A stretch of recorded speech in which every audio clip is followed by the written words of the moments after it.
नमस्कार, स्वागत है आपका जनसत्ता में। मैं कृष्णा शुक्ला लेकर आई हूं आपके लिए कारोबार जगत की बड़ी खबरें।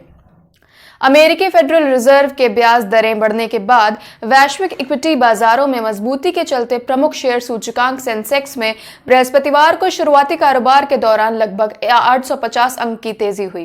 कारोबारियों ने कहा कि इसके अलावा विदेशी निवेशकों द्वारा ताजा लिवाली और कच्चे तेल की कीमतों में नरमी से भी घरेलू शेयर बाजारों को मदद मिली है। इस दौरान 30 शेयरों वाला सेंसेक्स 1.49% बढ़कर 57,662 पर और व्यापक निफ्टी 1.39% बढ़कर 17,212 पर कारोबार कर रहा था।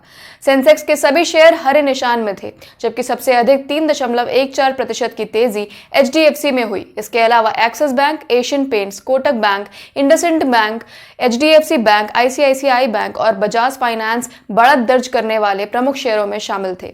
अन्य एशियाई बाजारों में हांगकांग, सोल, टोक्यो में तेजी थी, जबकि शंघाई लाल रंग में था। भारत में पहले हाइड्रोजन आधारित ईंधन सेल इलेक्ट्रिक वाहन की शुरुआत हो चुकी है। टोयोटा मिराई के केंद्रीय मंत्री नितिन गडकरी ने लॉन्च किया है। ये ग्रीन हाइड्रोजन आधारित ईंधन पर संचालित है। इसके साथ ही टोयोटा मिराई सिंगल चार्ज में 650 किलोमीटर की रेंज दे सकती है, यानी कि इस कार को लेने के बाद आपको बार बार पेट्रोल डीजल भरवाने की समस्या दूर हो जाएगी। सड़क परिवहन राजमार्ग मंत्री ने कहा कि पूरी तरह से पर्यावरण के अनुकूल है, जो टेल पाइप के धुएं की जगह पानी का उत्सर्जन करती है। टोयोटा किर्लोस्कर मोटर ने दावा किया कि टोयोटा मिराई हाइड्रोजन ईंधन सेल बैटरी पैक द्वारा संचालित है और 5 मिनट में इसे रिचार्ज किया जा सकता है। एक बार चार्ज करने पर 650 किलोमीटर तक दूरी प्रदान करने में सक्षम है। गडकरी ने कहा कि हरित हाइड्रोजन अक्षय ऊर्जा और प्रचुर मात्रा में उपलब्ध बायोमास से उत्पन्न की जा सकती है। कार्यक्रम के दौरान केंद्रीय पेट्रोलियम और प्राकृतिक गैस मंत्री हरदीप सिंह पुरी, केंद्रीय ऊर्जा मंत्री आर.के. सिंह और भारी उद्योग मंत्री महेंद्र नाथ पांडे मौजूद रहे।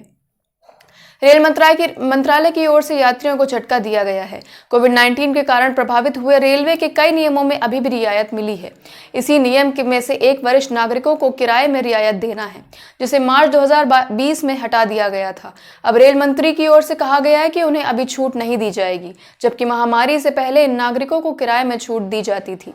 रेल मंत्री अश्विनी वैष्णव ने बुधवार को संसद में एक प्रश्न के उत्तर में कहा कि रियायतें देने की लागत रेलवे पर भारी पड़ती है, इसलिए वरिष्ठ नागरिकों के सहित सभी श्रेणियों के यात्रियों के लिए रियायतों का दायरा बढ़ाना फिलहाल सही नहीं है।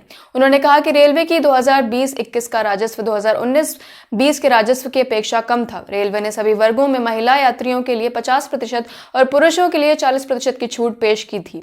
इसका लाभ उठाने की न्यूनतम आयु महिलाओं के लिए 58 वर्ष और पुरुषों के लिए 60 वर्ष थी। Realty firm Godrej properties limited ने बृहस्पतिवार को कहा कि उसने नोएडा में गोदरेज वुड्स परियोजना की शुरुआत के 1 साल के भीतर 1,650 करोड़ रुपए के 855 घर बेचे हैं। कंपनी ने एक बयान में कहा कि इसमें मार्च 2021 में 509 करोड़ रुपए और वित्त वर्ष 2021-22 में अब तक 1,141 करोड़ रुपए की बिक्री शामिल है। गोदरेज प्रॉपर्टीज के एमडी और सीईओ मोहित मल्होत्रा ने कहा, नोएडा हमारे लिए एक महत्वपूर्ण बाजार है। हम आने वाले वर्षों में इस गति को बनाए रखने और बढ़ाने की कोशिश करेंगे। देश दुनिया की तमाम खबरों से जुड़े रहने के लिए बने रहिए जनसत्ता के साथ। धन्यवाद।